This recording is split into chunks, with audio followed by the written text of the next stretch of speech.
Hi, I'm Eurich from Elizabethtown, Pennsylvania, and for my project I am developing an ELISA test, which is a type of blood test to quantitate the amount of ganglioside GM3 present in human blood plasma.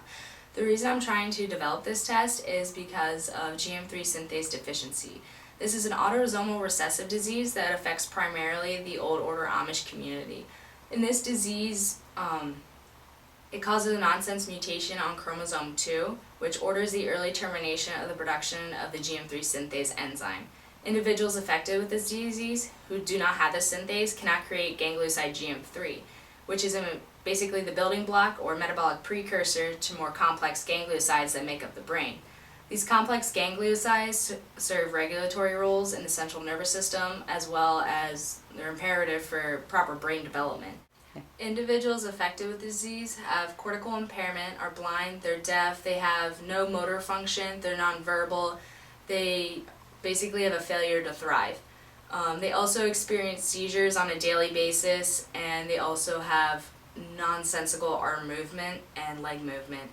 So they constantly writhe until they have a seizure, and by that point they are completely still while they are experiencing the seizure. They typically only live till early adolescence. There is currently no treatment for this disease, but the hope is that an injection of exogenous GM3 into the bloodstream will allow the individual to have a supply of ganglioside GM3, and their other synthases will still work properly to produce the more complex gangliosides and therefore help treat the disease, because they would have those complex gangliosides that they are currently missing, and therefore the brain would function more properly. FDA regulations do not allow the injection of GM3 without a way to monitor the levels of GM3 in human blood plasma, and this is why I am developing the ELISA test. The structure of GM3 makes it extremely difficult to work with because it has a polar carbohydrate chain, which means it dissolves easily in water, and a hydrophobic ceramide tail, which means it won't dissolve in water.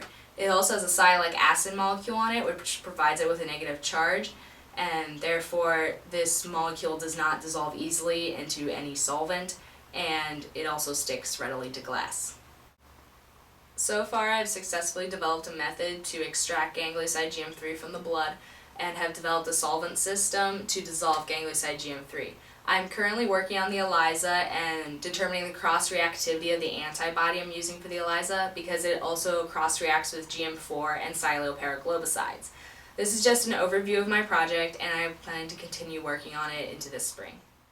Here I am separating the lipids out of the plasma through a blind diode total lipid extraction protocol that I modified. This method separates the plasma into 3 phases after the sample has gone through a centrifuge. The top phase contains polar molecules, the middle phase contains proteins, and the bottom phase contains the lipids I want. I extract the bottom phase and then evaporate the solvents. To speed up evaporation time, I put the test tubes in a warm water bath, and using a rheostat, air mattress air compressor, surgical tubing, and a glove, I was able to make an evaporator. It cut down on evaporation time from 2 days to 15 minutes. The sample is then saponified, neutralized, and desalted before running on a thin layer chromatography plate. The plate is then visualized by spraying concentrated hydrochloric acid on the plate. Hydrochloric acid reacts with the sialic acid molecules in the gangliosides to produce bands. The plates are then treated with the monoclonal antibody M2590 that I am using for the ELISA test. Each lane on a TLC plate that is antibody treated is sliced into sections, and the silica is carefully scraped off the glass and into a fluorescent microtiter plate well. Each well is allowed to react with a fluorescent alkaline phosphatase substrate to determine the migration distance of lipids that cross-react with the monoclonal antibody. This will allow me to determine the cross-reactivity of the antibody and allow me to create an accurate ELISA.